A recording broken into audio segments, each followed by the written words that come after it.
would like to thank you for giving us this opportunity to share our more than 10 years experience with combined clinic. So I will start with Julie Mould. Please.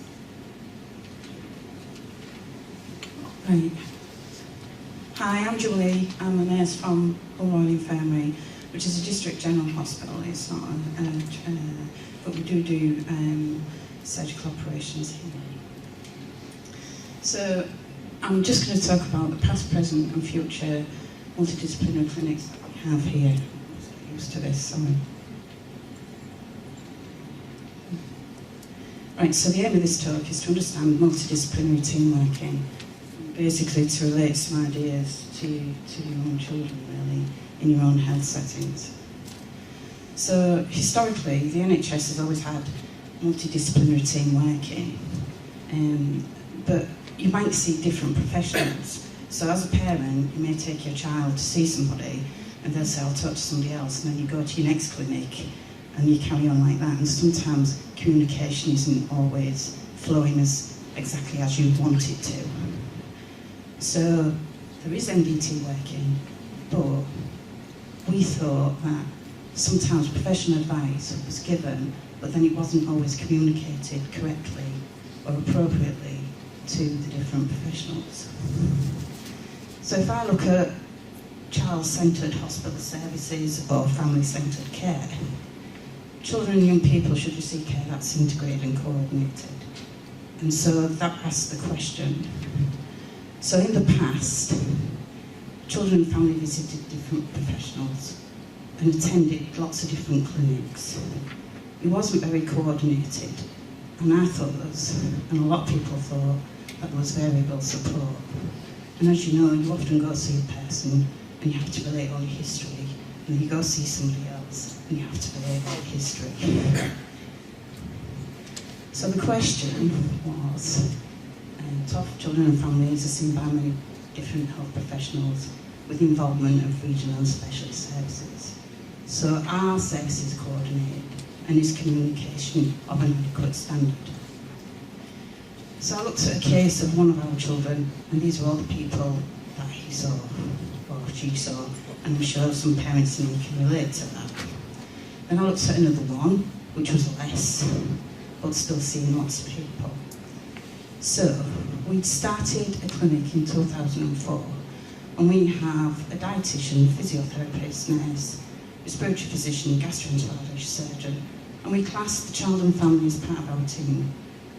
We had easy available access to social worker and a psychologist, and we would make appropriate referrals to ENT, orthopedics, or whatever the child needed at the time, and that was the plan. But since 2004, we have an MDT clinic, and it runs 4 times a year.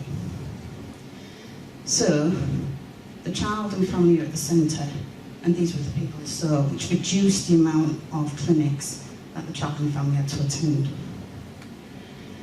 So the MDT clinic runs as the child and family are given an appointment time, and then you attend, and then you are seen by the dietitian. She had some weight share, and then takes you into a room, and you stay in the room, and the professionals come to you. You're not moving around all the time.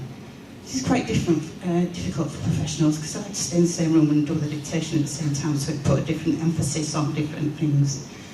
So basically, you're seen by the dietitian, she has her consultation, physiotherapist, she may do these things, because some of you know, as somebody mentioned earlier, about some of you have more respiratory issues than gut issues, or you can have both. The nurse does other things. The paediatric gastroenterologist and the paediatric surgeon going together, and then and these may not always go in that order, depends how the clinic runs, and then there is a discussion at the end of the clinic to make sure everything is communicated appropriately. So in 2005, we did present this concept at the TOFS conference, and it was with another colleague of mine who is now retired. But because we have our clinics every 3 months, you may be in the neonatal unit, and then you may be discharged. So you might be being discharged soon after a TOF clinic was going to arise. So, I think it was a registrar when it was a registrar looked at how we could improve the link from being discharged to the TOF clinic. And we felt that sometimes it wasn't running as good as it should be. So this was the questions: do our patients receive adequate information, and can we improve the process? It was only small audits, and they asked 10 sets of parents, and these were the results. 60% were extremely likely to recommend service. They found the clinic very, very beneficial. They liked the TOF clinic. And then there's other issues that they looked at, where 30% had an antenatal diagnosis, 20% felt that they had adequate information before their child underwent treatment, 50% of parents felt they received adequate information. Parents did describe a feeling of being overwhelmed by all the information that they received. And on discharge, some parents described feeling unsupported in the community. So from that audit, conclusions and recommendations was we need to improve information, improve the discharge process, and money was taken away from the region, and that's why they felt unsupported. So we was going to try and get another nurse practitioner in the community. This was part of the information leaflet that they was given on discharge, so that they knew when they was coming to the TOF clinic, they had a cardiology appointment, and they had sort of like more support in the community, which we tried to reach. So today, the MDT clinic continues to run 4 times a year. Due to reorganisation of services and funding within the NHS, access to a social worker and psychologist is not as easy. The funding was removed from the neonatal nurse practitioner, and we're still fighting for that.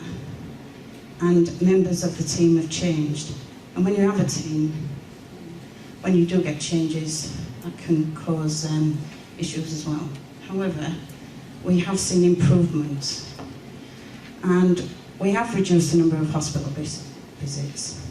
We've reduced the waiting time. We have reduced did not attend rate. The child and parents receive an individual consultation with all members of the team. We've reduced the number of admissions. We have improved the health of the TOF children. There's greater interspeciality communication. And these are a couple of comments Child and Family said. There's fewer clinic appointments. We do see everyone, even though it takes time. Everything is sorted on at the same time.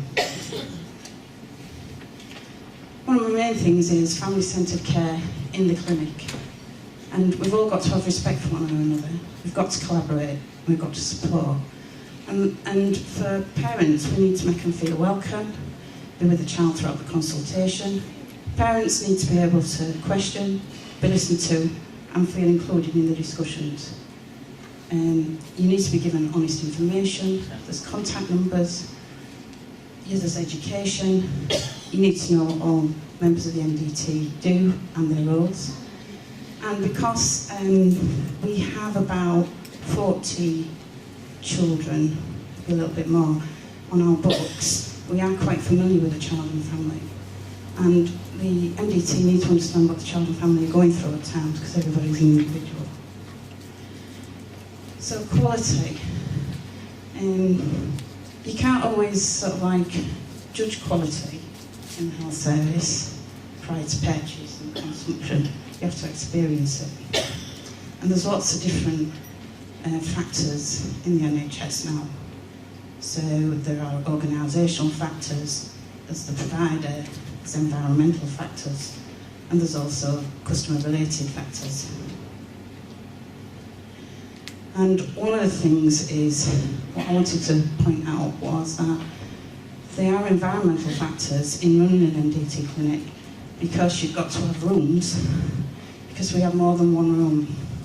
We have a room for the members of the team, and we usually have 3 rooms, because during the clinic, you probably the patient stays in the room, but the professionals move in and out, so that we were using probably 4 rooms at a time. So that is quite a factor, really. And as a team, you have to get on, and you have to have members of your team who respect one another and have mutual respect for each other as well. So any MDT should be structured or cohesive in a clinic with defined allocation of rooms. You need dedicated time, and that's from the professionals who've got the skills and knowledge. And you need resources to deal with an appropriate workload. There should be interdisciplinary collaboration, there should be commitment and motivation, and equally children and families are part of this team. It can be difficult to establish staff resources and funding, as these can be unpredictable and unworkable at times. And I think with the actions commitments of health professionals, you can move towards MDT working. The future of our clinic, we'd like to get some more funding for psychological support. And one of the issues we need to look at is transition, because we need to move people on. And where we go with that will be difficult, because I sometimes think you need to find people in adults who are interested, so that you have that, build up that rapport. Do we need to increase our frequency of clinics? We've got new team members, so we need to work on that. So we're probably in the, because our gastroenterologist left, respiratory physician retired. So we're building up relationships with new team members, and we're probably in the stalling stage of team development. And we also need to build up established systems and processes to evolve successfully to a proper MDT clinic, which reaches the parents and families' needs. And these are pictures of some of the patients who have been operated on. Thank you.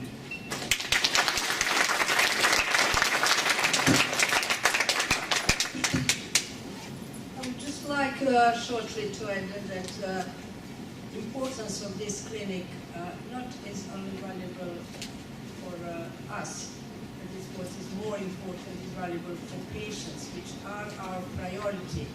And Julia very shortly went through all these problems that we experience, and not just only our trust, every other trust, but to make easier for patients with so complicated problems and isolated, to follow them from birth to later in stage.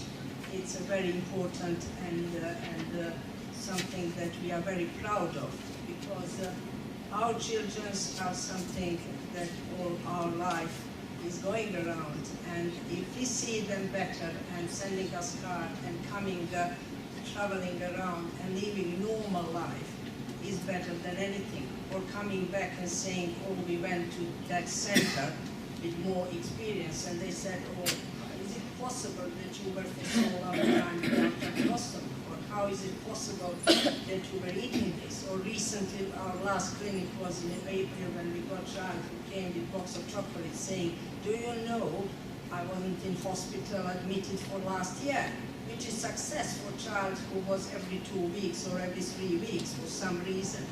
The aim of this clinic, I think, we got with something that we got fast, rapid access to the ward. So because we got all informations, and I'm sure things changing with the different systems, electronic systems, we're losing notes. But when you got clinics like this, you immediately know all about your patients. You don't need to look at your notes and say, oh, what was last time, what is next step. Everything is there. And we had great support from Julie and other nursing staff who would prepare everything. So when we came for that clinic, we know everything what's happened between those 2 clinics with our children and what is our next plan. And it's not just for TOF clinic, it should be experienced for all other conditions. Yes.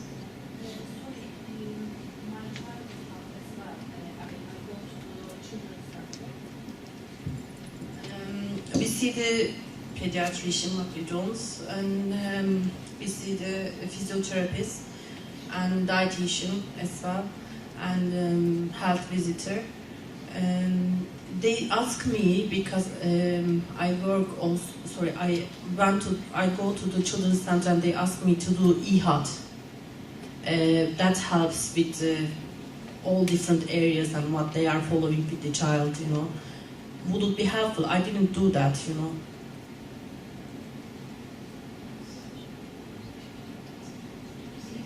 EHAT is like they just support because they said sometimes like a pediatrician they can't come, but because speech therapist said she's quite late for talking. She says one word and then and there is a special educational program as well. But she said we have to keep an eye on things we don't know in the future, so I just give her to nursery now. And then this is for future, obviously, but they suggest me to do like EHAT. Is the project EHAT? Is something about they do the forms and then they all different. They all inform each other. Yes, same. Also different.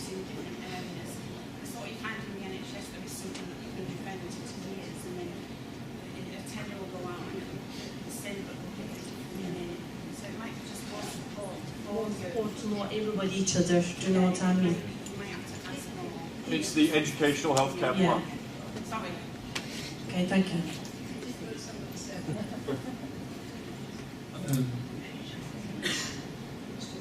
Also, they weren't aware of our child conditions, and they were asking my wife to explain, and also we had some support from all the Hay Children's Hospital and other nurses who trained the nursery, where they put in toasties, sandwiches and etc. to other kids in the nursery, which with our child being a TOF kid, they have to get knowledge of what they can and they can't give. It is very important, it is very important teamwork, and that's continued. This clinic, it's to keep everything in one and follow them. But obviously it doesn't, as Julie mentioned, we had very good nurse practitioner and consultant nurse who will start even on neonatal unit to prepare children and parents for further life. And unfortunately we lost that. And now what we're trying to involve more community, because obviously with one clinic, you can't sort it all of that, but you can give direction that people are not lost. Very often you're losing some things because people are not informed. They don't know speech therapists, they don't know what else they can do. And that's the way how we lead them. Okay, we seem to have nicely moved into the questions, which is great, and there are a few hands that have been put up already. So there's a lady in the front, and then I'll come to the back. Hi, I'm Alison. I'm an adult TOF that was operated on in the late 60s, early 70s.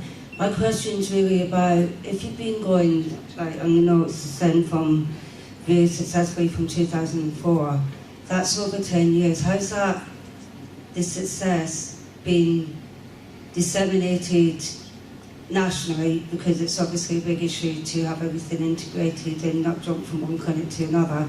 But my experience as an adult is that whole, you're so rare that people don't know what to do with you, and how that replicates in terms of adults, where we're not banging our heads against walls every time we go to see Respiratory, and then we go to see another surgeon here, there and the other. And in my case, I travel from Glasgow to Oxford because there's no specialist in Scotland. I get that.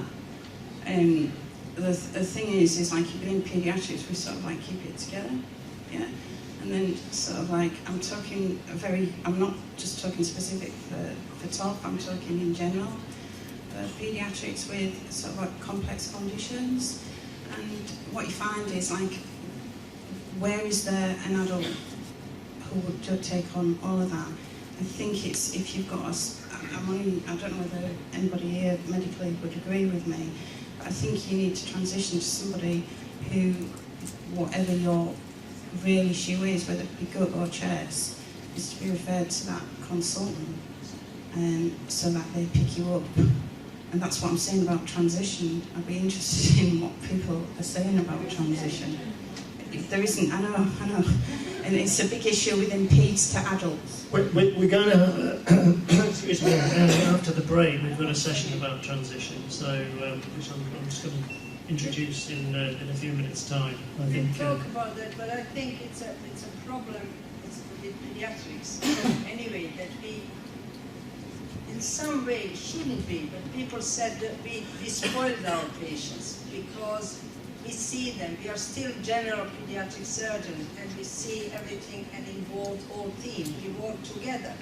Recently, I had a colleague, adult surgeon, who, when Professor Losti mentioned age fistula, they had patients 50 years old, and they didn't know what's going on with lady, and they discovered age fistula. And he talked to me about that, which was a surprise. And then we started, although we started before, how are we going to do that transition?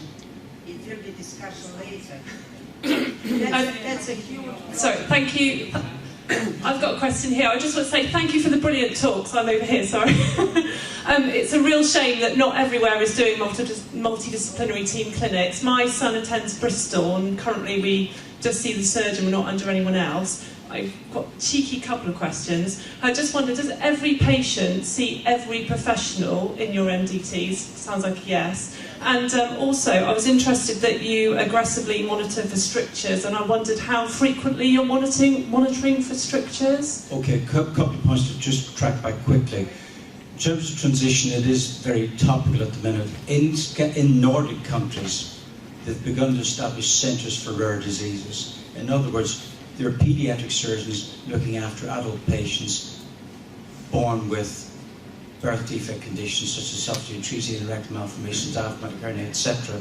So that's something that we need to think about in Britain, is the establishment of centres for rare diseases. This to look after the adult health needs of children born with the conditions we treat. The second point is that the article that I referred to in transition, that was we deliberately put that into an adult surgical journal to try and get adult surgeons engaged and interested in paediatric surgical diseases. In other words, what we need to develop are registries of adult surgeons that are prepared to look after young adults for the conditions that we have treated. I've trained in general surgery, and you've trained, Matthew Jones has as well, and if you look at the land of the adults, if I can call it that, there are breast clinics, there are colorectal clinics. A general surgeon really doesn't exist anymore. Subspecialization has taken place in general surgery a little bit after paediatric surgery, I think, and you know that's what we need to do. We need to get general surgeons registered, or a registry of those that are prepared to look after patients. Very good. Let's take examples. If the predominant symptoms in your child as a young adult is upper gastrointestinal, we plug that young adult into an upper GI surgical adult service or a gastroenterologist. If the predominant symptom is if they've been in a rectal malformation corrected, they're plugged into an adult colorectal service. The transition letter is vitally important, and that's been the value of our clinics, that from the last visit we schedule a sign-off endoscopy, a bit like an MOT. I don't like referring to children as MOTs, but just as your car is brought in for servicing every so often, that's the philosophy we try to adopt. And then a letter is written by a consultant. It's not delegated to a junior member of staff, to the general practitioner, your general practitioner, and what is the most convenient regional centre for that child and family. And the family are also told, if you're ever worried, you just pick up the phone. In terms of monitoring for strictures, the policy has been vigilant through the clinics. The parents know we're 24/7, you pick up the phone and you call us. But what the clinic has allowed us to do is that we search the service record. Can I use that term? I don't mean to, I like a service record on your child, and we look at when you last had something done. And we schedule that endoscopy done before problems arise again. And often in some of our children, they will have a prophylactic dilatation done. Why? Because they're under general anaesthesia. And that's why we do it that way. So that policy of vigilant symptom reporting by families has avoided out of hours emergent admissions, has avoided disruption to you folks' families when it's holiday time, whatever time it is, when it can be distressing to have to drive all the way to a hospital in the middle of the night with a food bonus obstruction or something like that. So I'm not saying it's perfect, but we have found that has begun to work. I think we've just got time for one, maybe more question. I think somebody down here was... Yes. Hi, our daughter is 11 months on 2 types of anti-reflux medicine, and I read recently in BBC News that there's a link between anti-reflux medicines and kidney problems. Have you got any experience of perhaps older children who've been taking anti-reflux medicines for a long time and do have kidney problems? Well, no drug is absolutely safe. That's the first thing I'd say, whether you're taking an antibiotic or an antihypertensive, all medications have potential side effects. But it's balancing risks and benefits. So your doctors, whenever they prescribe anything, within the British National Formulary, there's a list of precautions and side effects that medications will have. But you've got to balance risk and benefit. For example, in the early days, we were able to use drugs like cisapride. Cisapride was a very effective prokinetic drug to help esophageal clearance, and then it got withdrawn because of effects on the cardiac QT interval and ECGs. And then there was some press came out about dimperidone, another motility agent, and its effects. So no drug is completely safe. It depends what those kidney risks are. In other words, if you had a child with a urinary tract abnormality and a TOF, you have to tailor your therapies based on risk. I don't know if that answers your question, but no drug is completely safe. Any pharmaceutical company tells you that, not being honest. Can I just edit on yours? I think regarding drugs, we know who dealing with this, that we're living now in time that we live with a lot of protocols and guidelines. And it's quite a lot changed. I'm not saying we don't need them, but the same is with drugs. Drugs that used to work very well, we now are not allowed to use, or for the same reason. Some said causing cardiac problems, some causing kidney problems, and it will always be the fact. We have to follow medical evidence, and if it got proved, then obviously suggestion is. But my experience, I don't know how it's yours, but very often we don't have so many medical evidence. But if somebody said once, or your child might get some problem in kidney, there is no parents who will not think about that. But I agree absolutely that every drug, however, is helpful, another is, so we have to see to avoid them and to make your children better, to improve their whole health as much as we can. Just one quick question, this lady here. I was discharged from children's services when I was 10 because I was fine. When I was 16, we were left with the impression, our surgeon said, if you've ever got a problem, get in touch. When I turned 16, I started getting anti stricture. I got a recurrent stricture, and my reflux became horrendously awful. And I phoned up Paediatrics, and they said, oh, well, we discharged you, we don't know about you, you're nothing to do with us, go to your GP. Completely blanked me, acted like I'd never existed, and told me to just go back to my GP. And I was left with a stricture and uncontrolled reflux for 6 months. And yeah, I lost a lot of weight, and in the end had to have a tube bed. But it's like you say, your patients are always welcome, even when you pass them on. Do you actively try to help if you were to get a phone call from them? Yeah. I mean, I have 20-year-olds ringing me up. I'm sure Matthew's the same.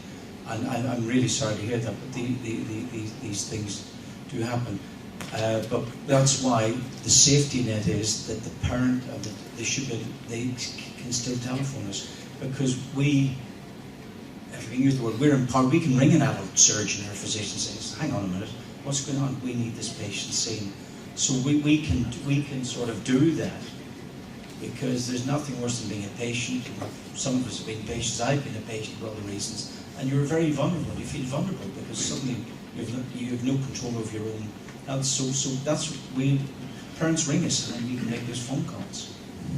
But I think the Scandinavian model's neat. I think it's something that we need to develop here. Centres for Rare Diseases. And if we can get the Department of Health to invest in that, I'd be very happy,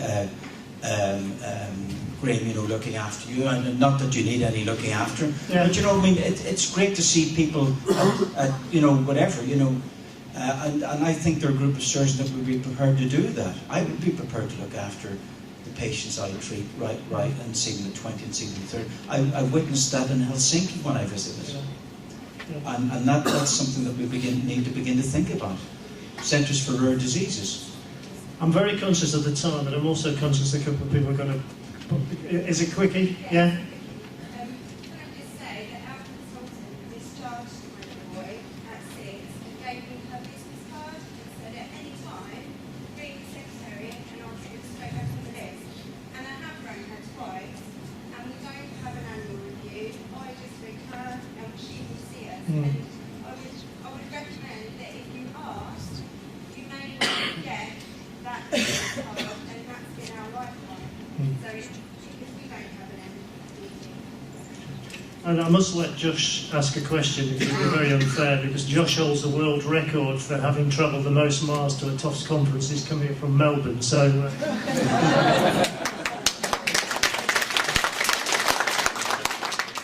I've got a lot of questions, but I'll just keep it simple. Just one regarding sirolimus. Our son Theo was born TOF with a double fistula and long gap. He's had a stent put in his trachea, which is broken down and caused a lot of granulation tissue, so they prescribed him sirolimus. Is there anything else that is often used for this problem to sort of suppress the granulation tissue becoming a problem? I mean, stents are great, but nothing's perfect. I mean, people have used laser fulguration for granulation using the laser. Matthew, have you any comment on that? Yeah, sure. Yeah, no worries.